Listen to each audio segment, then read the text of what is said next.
Friends, आज हम बात करेंगे क्लास 12th केमिस्ट्री। ठीक है, क्लास 12th केमिस्ट्री के 5 मोस्ट इम्पॉर्टेंट अंतर केमिस्ट्री के। ठीक है, हर साल यार पूछे जाते हैं, चाहे आप बात करो 2018, ठीक है, 2018, 19, 20, 22, 23, मतलब किसी भी साल का पेपर उठा के देखोगे आपको ये अंतर जरूर मिलेंगे। ठीक है, जैसे डीएनए आरएनए में अंतर हो गया, और भी अंतर देखेंगे जो कि मोस्ट इंपॉर्टेंट और हर साल पूछे जाते हैं। देखो इस साल यही अंतर पूछे जाएंगे, क्योंकि आपको पता है आपका पृष्ठ रसायन वाला चैप्टर भी हट गया और ठोस अवस्था भी हट गया। ठीक है, क्योंकि उसी में ज़्यादा थ्योरी थी, तो वो थ्योरी तो हट गई है, पृष्ठ रसायन और आपका ठोस अवस्था वाला चैप्टर। तो जो 2024 का बोर्ड एग्जाम होगा, तो अब उसमें जो थ्योरी पोर्सन होगा वो ज़्यादातर अंतर ही पूछे जाएंगे। तो आज वो मोस्ट इंपॉर्टेंट अंतर बताएंगे जो कि इस बार आपके 2024 के बोर्ड एग्जाम में आ सकते हैं। ठीक है, ये इनमें से जरूर कोई ना कोई अंतर फंसेगा जरूर। तो बस आपको करना क्या है, वीडियो को आखिरी तक देखना, बहुत अच्छे से आपको इन अंतरों को समझाएंगे और बताएंगे कौन कौन से अंतर इस बार एग्जाम में आ सकते हैं। ठीक है, जिससे आप अच्छे से अच्छे नंबर अपने ला सको। तो यार प्लीज़ वीडियो को आखिरी तक देखते रहना। तो चलो देखते हैं 5 मोस्ट इंपॉर्टेंट अंतर केमिस्ट्री के जो कि हर साल पूछे जाते हैं। तो देखो पहला अंतर है हमारा डीएनए तथा आरएनए में अंतर। ठीक है, दोनों चैप्टर तो हट चुके, पृष्ठ रसायन और वो वाला। ठीक है, तो यही अंतर ही पूछे जाएंगे। तो पहला है डीएनए और आरएनए में अंतर, तो ये भी मोस्ट इंपॉर्टेंट अंतर है। देखो इसको देखते हैं।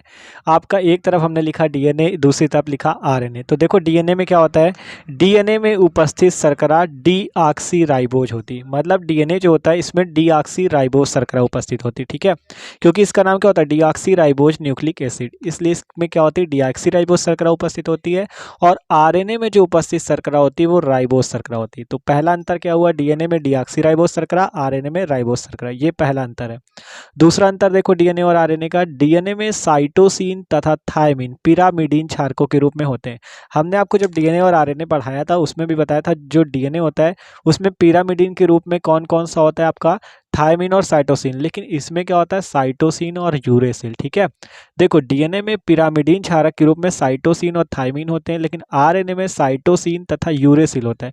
मतलब थायमिन की जगह इसमें क्या होता है, यूरेसिल होता है। ये अंतर है दूसरा, कि आरएनए में साइटोसिन तथा यूरेसिल पिरामिडीन क्षारकों के रूप में होते हैं और डीएनए में साइटोसिन तथा थायमिन होते हैं। अगला अंतर देखो, डीएनए में द्विकुंडलित अल्फा हेलिक्स संरचना होती है। जो डीएनए आपका होता है डीऑक्सीराइबोज न्यूक्लिक एसिड, इसमें द्विकुंडलित अल्फा हेलिक्स संरचना होती है। लेकिन जो आरएनए होता है इसमें एकल कुंडलित अल्फा हेलिक्स संरचना होती है। ये इसका तीसरा अंतर हो गया। ठीक है, अब अगला अंतर है कि जो डीएनए है ये आनुवांशिक प्रभावों के संचरण को नियंत्रित करता है।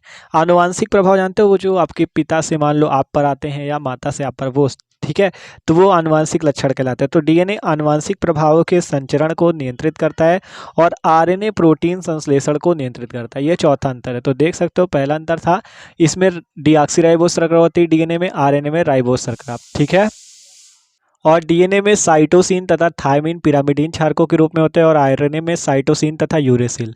ठीक है, तीसरा अंतर, डीएनए में द्विकुंडलित अल्फा हेलिक्स संरचना होती है लेकिन आरएनए में एकल कुंडलित अल्फा हेलिक्स संरचना होती है।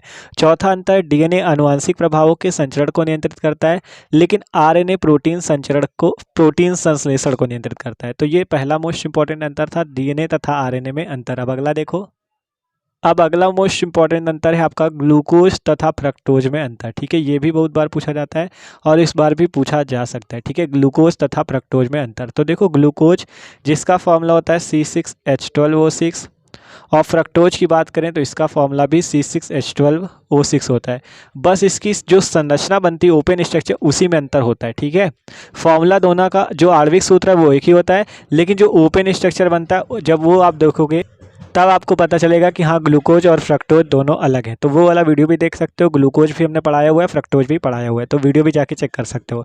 तो देखो पहला अंतर है, इस ग्लूकोज को अंगूर की शर्करा के नाम से जाना जाता है। शर्करा का मतलब समझते हो, शुगर कहते हैं। ठीक है, तो इसे अंगूर की शर्करा के नाम से जाना जाता है और फ्रक्टोज को इसे फलों की चीनी के नाम से भी जाना जाता है। डीएनए जो होता है ये 6 सदस्य वाले होता है। डीएनए की जो आपकी फ्यूरेनोज स्ट्रक्चर होती है वो क्या होती है, 6 सदस्य वाले होती है। ठीक है, जो आपकी फ्यूरेनोज स्ट्रक्चर बनती है इस टाइप से। ठीक है, यहाँ पे ऑक्सीजन इस टाइप से बनती है ना, तो ये फ्यूरेनोज जो स्ट्रक्चर होती है आपकी इसमें 6 सदस्य वाले, देखो 1 2 3 4 5 6 होती है। ठीक है, तो देख सकते हो, अगर आप देखना चाहो यहाँ पे आपको ग्लूकोज मतलब 6 सदस्य वाला होता है। ठीक है, ये देख सकते हो, और फ्रक्टोज की बात करें तो 5 सदस्य वाला होता है। ठीक है, इसकी स्ट्रक्चर आपको दिखा रहे हैं और देख सकते हो ये आपकी फ्रक्टोज की स्ट्रक्चर है, ये 5 सदस्यीय, 1 2 3 4 और ये वाला 5। ठीक है, तो 5 सदस्य वाला होता है फ्रक्टोज और ग्लूकोज आपका 6 सदस्य वाला है। ठीक है। तो ये था कि ये 6 सदस्यीय वाला है ग्लूकोज और फ्रक्टोज 5 सदस्यीय वाला है। अगला अंतर, यह शरीर के लिए उपयुक्त ऊर्जा स्रोत है। जो आपका ग्लूकोज है ये शरीर के लिए उपयुक्त ऊर्जा का स्रोत है, ठीक है। और फ्रक्टोज यह मस्तिष्क और मांसपेशियों के लिए उपयुक्त ऊर्जा स्रोत नहीं है। जो आपका फ्रक्टोज है यह मस्तिष्क और मांसपेशियों के लिए उपयुक्त ऊर्जा का स्रोत नहीं है। अगला अंतर है, ग्लूकोज जो है कम वसा का उत्पादन करता है, लेकिन जो फ्रक्टोज है यह अधिक वसा का उत्पादन करता है। तो देख सकते हो ये आपका है ग्लूकोज और फ्रक्टोज में कि इसे अंगूर की शर्करा के नाम से जानते हैं, इसे फलों की चीनी के नाम से। ग्लूकोज 6 सदस्यीय वाला है, फ्रक्टोज 5 सदस्यीय। ग्लूकोज शरीर के लिए उपयुक्त ऊर्जा का स्रोत है, लेकिन ये ऊर्जा का स्रोत नहीं है। और ग्लूकोज या कम वसा का उत्पादन करता है, फ्रक्टोज आपका अधिक वसा का उत्पादन करता है। तो ये था ग्लूकोज तथा फ्रक्टोज में अंतर। अब मोस्ट इंपॉर्टेंट अंतर देखते हैं, परासरण क्रिया तथा विसरण क्रिया में अंतर, ठीक है। जो हमारा चैप्टर 2 है, चैप्टर 1 है ना, अब चैप्टर 1 हो गया ना 2024 पे। तो जो चैप्टर 1 है हमारा सॉल्यूशन अर्थात विलयन, उसमें जो आपने परासरण दाब और परासरण के बारे में पढ़ा है, तो उसमें जो परासरण और विसरण दो क्रिया होती है, परासरण और विसरण दो क्रिया होती, इन दोनों में अंतर भी पूछ लिया जाता है। तो इस बार के लिए ये भी आपका इंपॉर्टेंट है, परासरण क्रिया तथा विसरण क्रिया में अंतर। तो चलो इसे देखते हैं। तो देखो परासरण क्रिया क्या होती है, हमने आपको बताया था कि जो आपके विलायक के जो कण होते हैं वो क्या होते हैं, आपके अर्धपारगम झिल्ली से होकर विलेय की ओर जाते हैं, तो वह क्रिया परासरण कहलाती है। मतलब विलायक के कण जब अर्धपारगम झिल्ली से होकर आपके विलेय की ओर जाते हैं, ठीक है, तो वो क्या होता है, परासरण की क्रिया होती है। तो वही कहा गया परासरण क्रिया का पहला अंतर, परासरण में अर्धपारगम झिल्ली का होना अनिवार्य होता है, ठीक है, तभी आपके विलायक के कण जा सकते हैं, ठीक है। परासरण में अर्धपारगम झिल्ली का होना अनिवार्य है, लेकिन विसरण क्रिया के लिए आपका अर्धपारगम झिल्ली का आवश्यक नहीं है, ठीक है। मतलब परासरण क्रिया तभी होगी जब अर्धपारगम झिल्ली होगी, लेकिन विसरण क्रिया में अर्धपारगम झिल्ली का कोई भी रोल नहीं है, ठीक है। तो ये पहला अंतर है इसका। अब अगला अंतर देखो, परासरण में विलायक के कण, देखो परासरण में विलायक के कण केवल एक दिशा में विसरित होते हैं। देखो ये जो अर्धपारगम झिल्ली से विलायक के कण होते हैं केवल एक दिशा में निकलते हैं या विसरित होते हैं, लेकिन विसरण में विलेय तथा विलायक दोनों के कण प्रत्येक दिशा में विसरित होते हैं। देखो परासरण में केवल विलायक के कण एक दिशा में विसरित होते हैं, लेकिन विसरण में क्या होता है, विलेय के भी कण विसरित होता है और विलायक के भी, और दोनों के कण प्रत्येक दिशा किसी भी दिशा में विसरित हो सकते हैं। तो दूसरा अंतर है, ठीक है।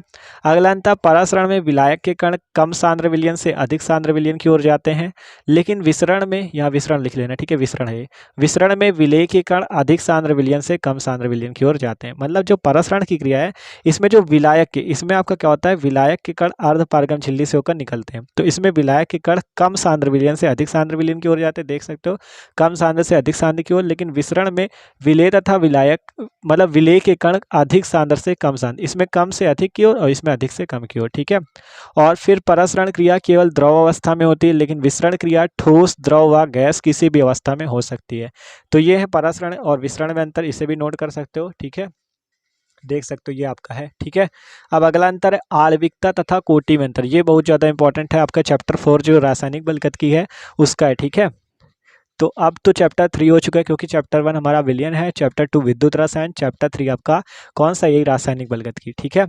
तो देखो अभिक्रिया की आणविकता तथा कोटि में अंतर, तो देखो आणविकता और कोटि, तो देखो आणविकता और कोटि आपकी होती क्या है। आणविकता जो होती है अभिकारक अणुओं की संख्या होती है, और कोटि जो आपकी होती है ये प्रयोगों द्वारा निर्धारित की जाती है, ठीक है। मतलब जो आपका वेग समीकरण होता है, वेग प्रोपोर्शनल ए की पावर एक्स और बी की पावर वाई, इसमें एक्स और वाई का जो योग होता है वही आपकी अभिक्रिया की कोटि होती है। तो देखो आणविकता और कोटि में अंतर, आणविकता क्या होती है, अभिक्रिया की आणविकता सदैव एक पूर्ण संख्या होती है, मतलब ये एक पूर्ण संख्या होगी, जैसे 1 2 3 इस टाइप से, ठीक है।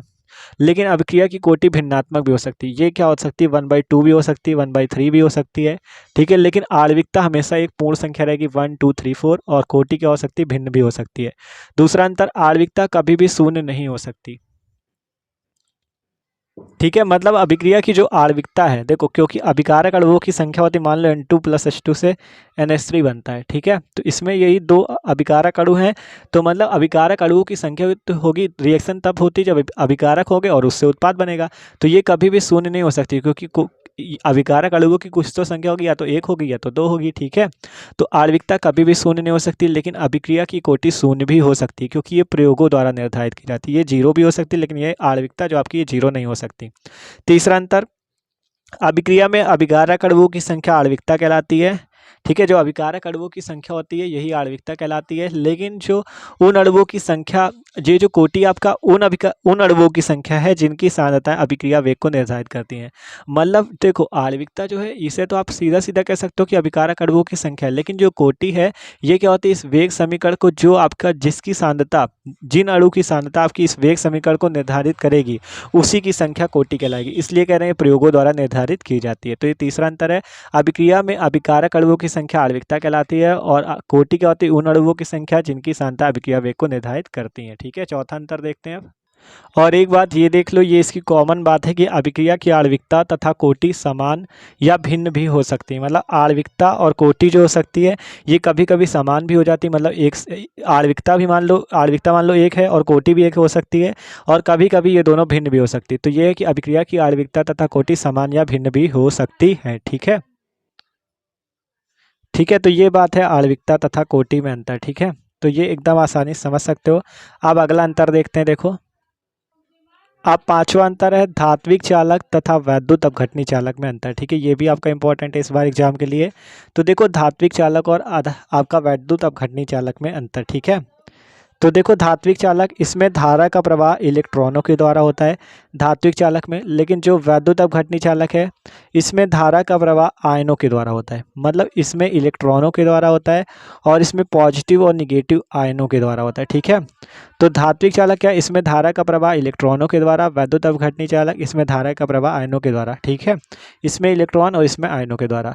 अगला अंतर धात्विक चालक, इसमें रासायनिक परिवर्तन नहीं होता। मतलब जब आपकी धात्विक चालक में क्या होता है, कोई भी रासायनिक, कोई भी केमिकल परिवर्तन नहीं होता, लेकिन वैद्युत अपघटनी चालक में रासायनिक परिवर्तन होता है। आप देखो धात्विक चालक जो है ये ठोस तथा द्रव दोनों अवस्थाओं में चालन का कार्य करते हैं, लेकिन आपका जो वैद्युत अपघटनी चालक है ये केवल द्रव अवस्था में ही चालन का कार्य करते हैं। मतलब धात्विक चालक ठोस अवस्था में ही, द्रव अवस्था, दोनों अवस्था में चालन का कार्य करते हैं, लेकिन जो आपके वैद्युत अपघटनी चालक हैं वो द्रव अवस्था में ही करते हैं। केवल ये द्रव अवस्था में करेंगे आपके वैद्युत अपघटनी, लेकिन आपके धात्विक चालक ठोस और द्रव दोनों में। ठीक है, तो ये इसके अंतर है, देख सकते हो धात्विक चालक अधात्विक चालक में अंतर। ठीक है, तो इससे भी आप आसानी से देख सकते हो। तो ये है भैया 5 मोस्ट इंपॉर्टेंट अंतर। ठीक है, 5 मोस्ट इंपॉर्टेंट अंतर जो कि आपके एग्जाम के लिए इस बार मोस्ट इंपॉर्टेंट है। तो यार प्लीज़ इन्हें तैयार जरूर कर लीजिएगा क्योंकि इंपॉर्टेंट है। तो वीडियो अच्छा लगा हो तो लाइक कर देना और चैनल पे न हो तो सब्सक्राइब जरूर कर देना। Okay, thanks for watching this video.